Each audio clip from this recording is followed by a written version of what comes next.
आज हम डिस्कस करेंगे नोडल एनालिसिस पे numerical find current in each branch in given circuit by using nodal analysis. तो हमारे पास में सर्किट है। इस सर्किट में हमें क्या करना है कि हर ब्रांच में जो भी ब्रांच है 2 ओम 5 ओम 2 ओम रेजिस्टेंस 1 ओम 10 ओम, इन सब में हमको करंट फाइंड आउट करनी है बाय यूजिंग नोडल एनालिसिस। तो हमको क्या करना पड़ेगा उसके लिए, सबसे पहले हमको नोड देखने पड़ेंगे इस सर्किट में कौन कौन से नोड हैं। तो जहाँ पर ब्रांच आके मिलती है 2 से ज़्यादा, उसे क्या बोलते हैं, नोड। तो पहला नोड तो ये होगा जिसे हमने वोल्टेज दिया V1। दूसरा नोड होगा हमारे पास में ये वाला जिसको हमने वोल्टेज दिया नोड वोल्टेज V2। तीसरा नोड ये वाला होगा जिस पे हमने एज्यूम किया वोल्टेज V3 नोड वोल्टेज। और जो हमारा रेफरेंस नोड है, कॉमन नोड है, उसको हमने अर्थ किया और इसको वोल्टेज एज्यूम किया 0। तो हमारे पास में इस सर्किट में 4 नोड हैं, V1 V2 V3 और ये रेफरेंस जिसका वोल्टेज है 0। अब हमको करना क्या है, हर एक नोड पर हमें KCL लगाना है और इक्वेशन फाइंड आउट करनी है। तो KCL में हमने क्या करना है कि इस नोड पर सारी करंट हमें क्या माननी है, एज्यूम करनी है आउटगोइंग है। मतलब अगर बेसिक चीज़ हम मान के चलेंगे तो हमारा सर्किट जो है वो इजीली सॉल्व होता जाएगा। हर नोड पे हमें क्या मतलब एज्यूम करना है कि सारी करंट जो होगी वो क्या है, आउटगोइंग है। तो इसमें करंट I1, इसमें I2, इसमें I3 और इस वाली ब्रांच में I4, मतलब 1 2 3 और 4। तो और ये भी हमने डिस्कस किया था पहले कि किसी भी नोड पर करंट का एल्जेब्रिक सम क्या होता है, 0 होता है। तो हम ये मानेंगे I1 plus I2 plus I3 plus I4 is equal to 0 होगा। ये क्या कहता है, KCL कहता है। अब जिस डायरेक्शन में हम यहाँ चल रहे हैं उसके अपोजिट डायरेक्शन में अगर करंट आ जाती है तो हमें क्या करना पड़ेगा, उसको माइनस करना पड़ेगा। जिस डायरेक्शन में हम चल रहे हैं उसी डायरेक्शन में अगर करंट चल रही है तो हम उसको क्या मानेंगे, प्लस मानेंगे।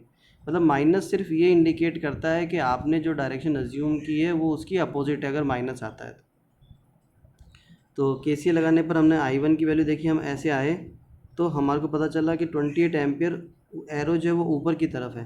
तो इसका मतलब करंट ऐसे फ्लो हो रही है ऊपर की तरफ और हम आना चाह रहे हैं नीचे की तरफ। तो मैंने यहाँ पर क्या किया, -28 पुट किया।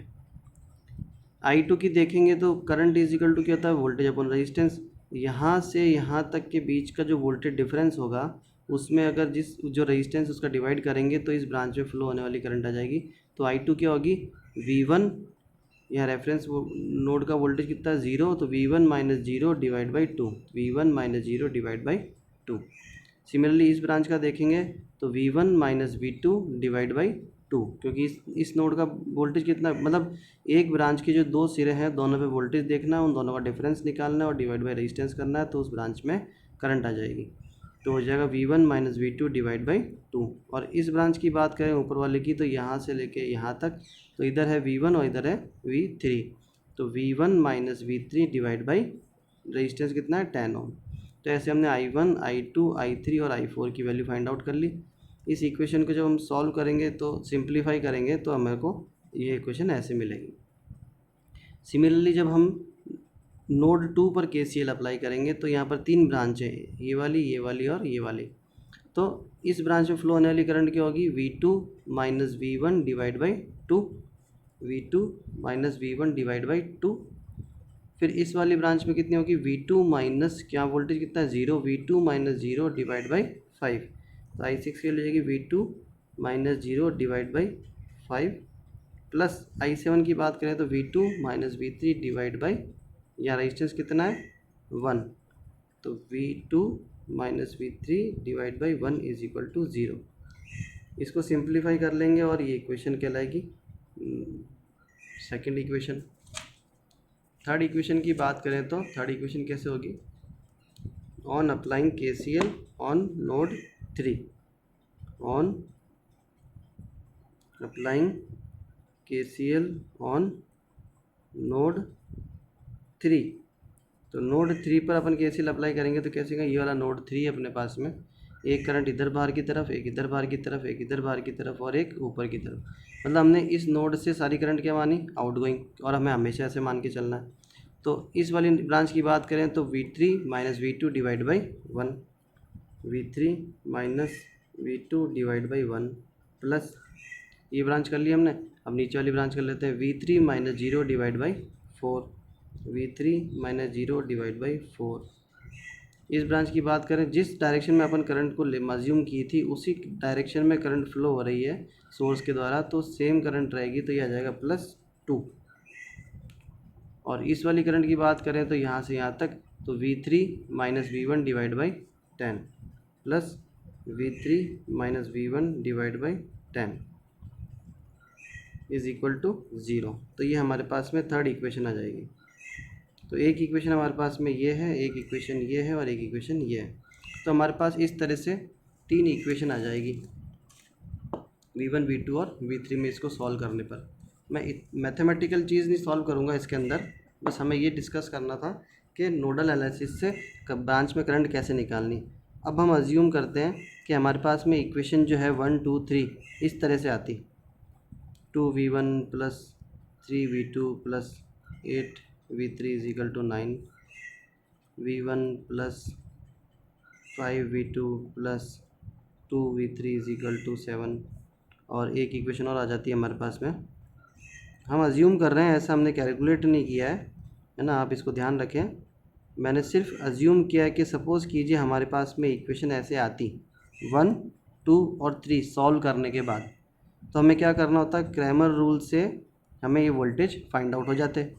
क्रैमर रूल क्या कहता है कि हमें V1 की वैल्यू निकालनी है, तो क्या करेंगे, हम मैट्रिक्स कौन सी लेंगे, V1 की जगह हमने ये पुट करना 971, बाकी V2 के कोफिशिएंट है 3 5 3 8 2 और 1 डिवाइड बाई इसके पूरे कोफिशिएंट, V1 के कोफिशिएंट 2 1 2 3 5 3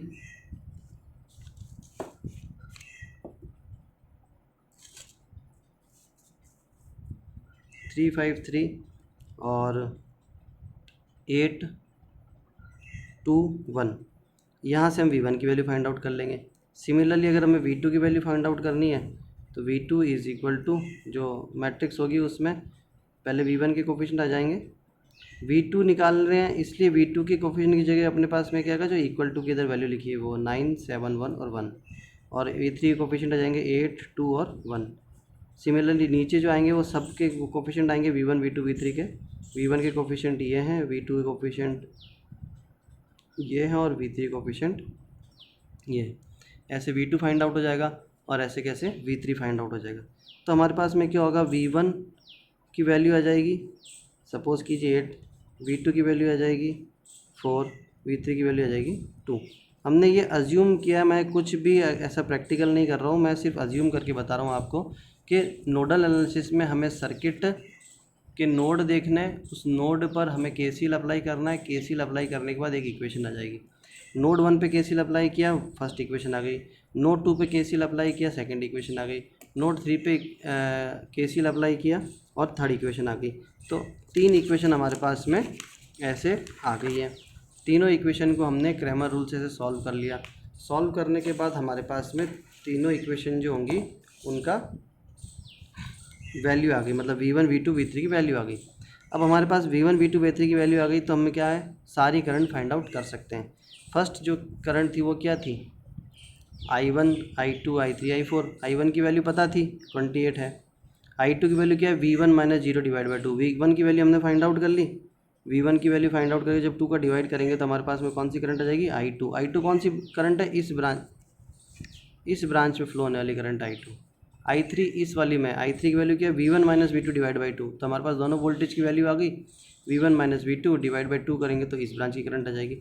सिमिलरली सर्किट में हर एक ब्रांच की करंट आएगी, हमें सारे वोल्टेज पता चल चुके हैं V1 V2 और V3। इस तरह से हम सर्किट को ईजिली सॉल्व कर सकते हैं। दूसरा सर्किट जो हमने यहाँ ड्रॉ किया हुआ है, इसको भी नोडल एनालिसिस से करना है, हर ब्रांच में करंट निकालना। तो कैसे फाइंड आउट करेंगे, इसमें नोड कौन कौन से, एक नोड ये है, एक नोड ये और एक ये रेफरेंस नोड है। इस नोड पे हमने वोल्टेज माना V1, इस नोड पे वोल्टेज माना V2, इस नोड का रेफरेंस वोल्टेज जो अर्थ से कनेक्ट है वो हो गया V इक्वल टू 0। हमने ये कंडीशन पहले बताई थी कि हमें अज्यूम करके चलना है कि हर नोड पर करंट को आउटगोइंग मानना है, ये आउटगोइंग, ये आउटगोइंग और ये आउटगोइंग। तो आउटगोइंग मानी, तो 3 करंट है I1 प्लस I2 और plus I3 is equal to 0। अब इस करंट को फाइंड आउट करना तो कैसे करना है, V1 अपन ऐसे नीचे की तरफ आएंगे, बैटरी के अगेंस्ट में चल रहे हैं इसलिए -6 और -0, तो V1 -6 -0 डिवाइड बाई 6, ये I1 की वैल्यू हुई। I2 की वैल्यू क्या होगी, V1 -0 divide by 3, V1 -0 divide by 3। और I3 की वैल्यू क्या होगी, ऐसे V1, अब बैटरी करंट इधर देगी लेकिन हम बैटरी के अपोजिट में चल रहे हैं तो इसलिए -5, V1 -5, आगे की तरफ आएंगे तो यहाँ वोल्टेज कितना V2, तो इसका मतलब -V2। अगर ये बैटरी उल्टी लगी हुई होती है, ऐसे इस तरह से लगी हुई होती और हम इधर इस डायरेक्शन में चल रहे होते तो हमें क्या करना पड़ता, V1 + 5 करना पड़ता, लेकिन अभी अपन उसके अपोजिट में चले इसलिए हमने क्या किया, V1 -5। तो V1 -5 - V2 डिवाइड बाई कितने ओम का रेजिस्टेंस है, 2 ओम का, इज इक्वल टू 0। तो ये इस नोड पर KCL अप्लाई किया हमने और इक्वेशन ऐसे निकाल ली।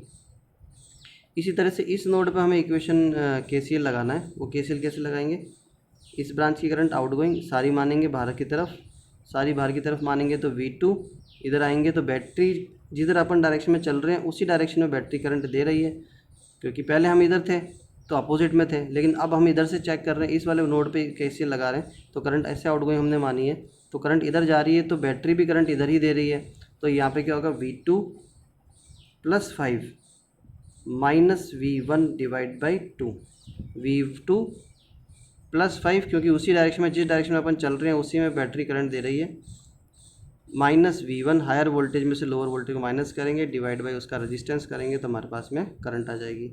प्लस इस वाली ब्रांच की करंट की बात करें तो V2 -0 डिवाइड बाई 4, इस वाले ब्रांच की बात करें तो V2 और बैटरी के फिर अगेंस्ट में आ रहे हैं अपन, बैटरी करंट किधर देगी, ऊपर की तरफ, लेकिन अपन आ किधर रहे हैं, अज्यूम क्या किया अपन ने, ऐसे, तो V2 -10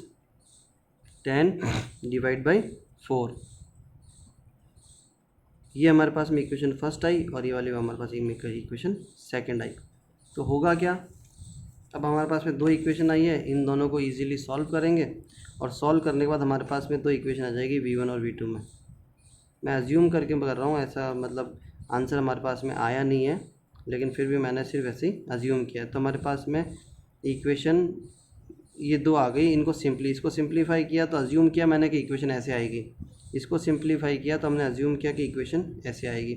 इन दोनों को सॉल्व करेंगे, V1 और V2 की वैल्यू फाइंड आउट कर लेंगे मैथमेटिक्स से।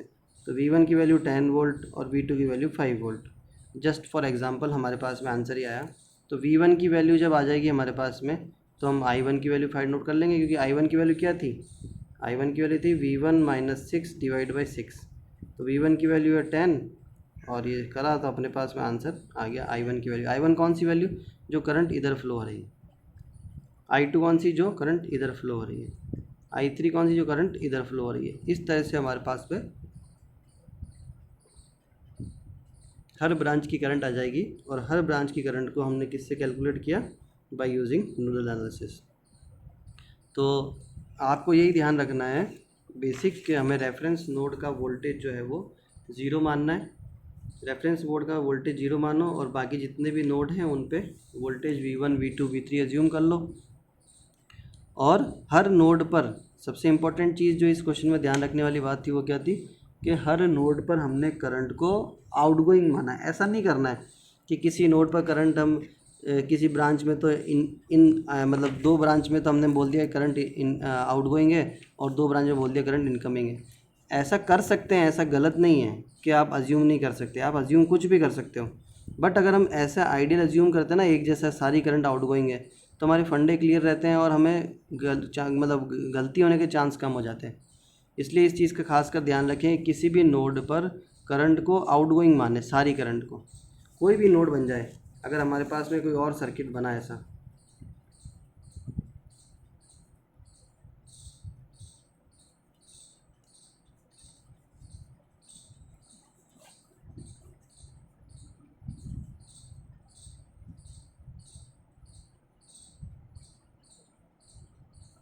और हमें ये नोड बनाना है, तो इस नोड पर मैंने करंट क्या माननी है, सारी आउटगोइंग, इधर इधर इधर इधर और इधर एक दो तीन चार पाँच, पाँच करंट हो गई, सारे पाँचों करंट मैंने आउटगोइंग मानी, तो मैं ऐसे लिख दूंगा इसको I1 I2 plus I3 plus I4 plus I5 is equal to 0।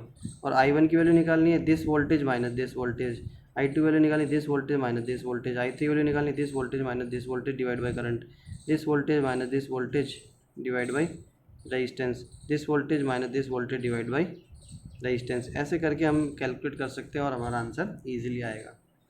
तो ये रहा हमारा numerical current calculation by using nodal analysis.